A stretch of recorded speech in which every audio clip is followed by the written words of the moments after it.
The subcontinent is a linguistic area with one of the oldest histories of contact, use, influence, and teaching learning of English as a result of the English diaspora. In this module, we'll take a look at the brief history of development of English in the subcontinent. The term subcontinent refers to the South Asian countries including Pakistan, India, Sri Lanka, Bangladesh, Bhutan, Maldives and Nepal. However, our discussion will focus mostly on India and Pakistan as there's little material available on the role and status of English in the other countries of the subcontinent. One thing that must be made clear before we continue is that when we talk about the subcontinent English, we do not mean homogeneous English in terms of the use of different linguistic elements or the degree of proficiency of the speakers.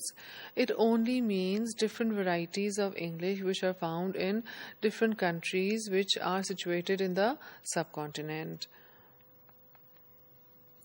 Let's take a look at this brief timeline of different historical events which led to the establishment or the dominance of English in the subcontinent.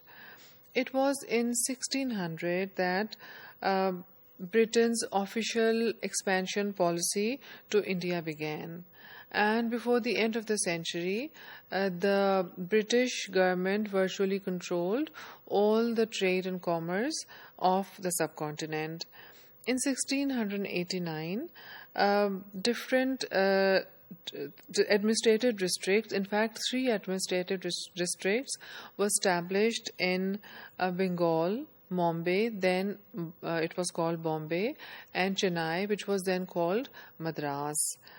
In 1715, the establishment of missionary schools began with the establishment of a school in Chennai.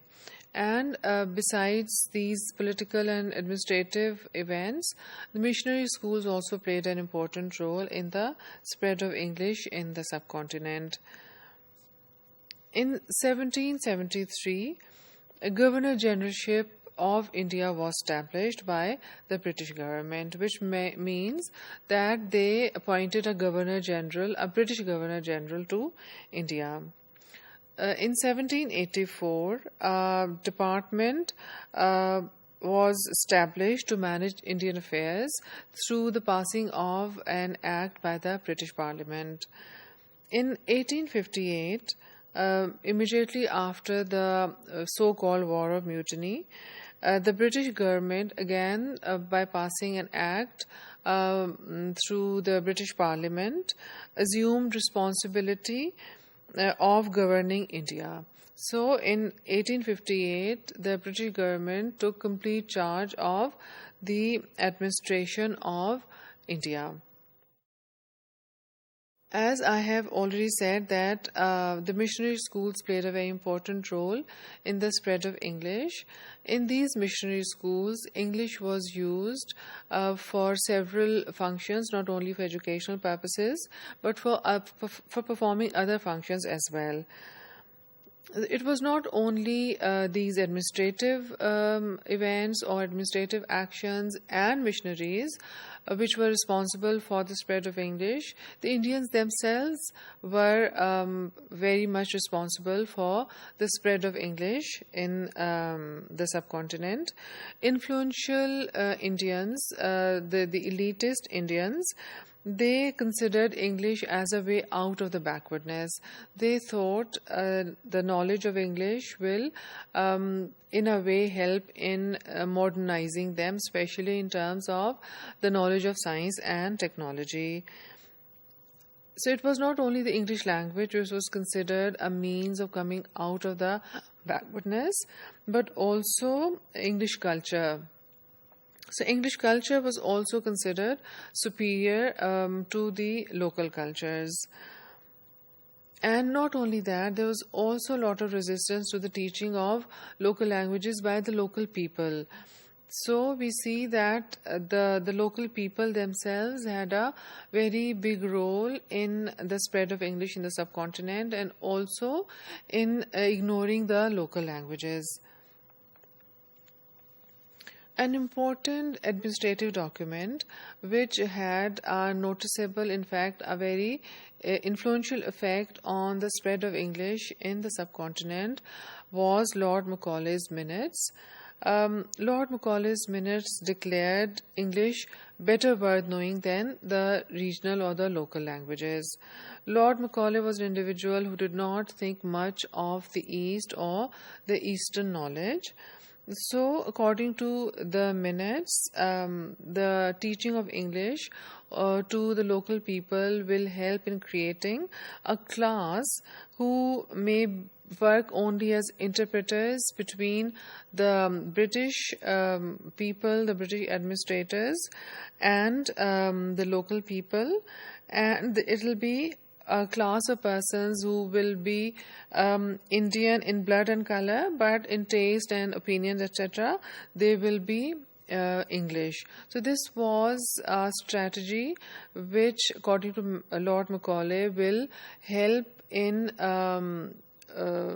creating for the British government a group of people who will be loyal to the crowns. This was a strategy to make sure that the local people stopped their resistance to the British rule in India and became loyal to the English and the British crown. So, as a result of Lord Macaulay's minutes, local languages were to be refined and enriched by the addition of terms from Western nomenclature. So it was planned that the local languages which were not good enough for the learning of the new knowledge, as these languages will be refined by the introduction of the words from the Western languages, and only then they can be made fit to convey the current knowledge to the masses. So the masses could not obtain the new knowledge in their own languages. They needed their own languages, the local languages needed this kind of refinement by the introducing of the words from the Western languages, and then they would become fit for the as a vehicle of transmitting knowledge to the masses in the subcontinent. So the consequences of Lord Macaulay's minutes included the establishment of the absolute primacy, absolute dominance of the teaching of English in the subcontinent. Several English medium universities were established in the subcontinent, first in Chennai, Kolkata, and Mumbai, and later on in Allahabad and Lahore, which was then a part of India. Similarly, a majority of the Indian schools introduced English medium education at the primary level. So we see that as a result of Lord Macaulay's minutes, famous minutes, the English medium education was introduced in the subcontinent, not only at the higher education level but also at the primary level.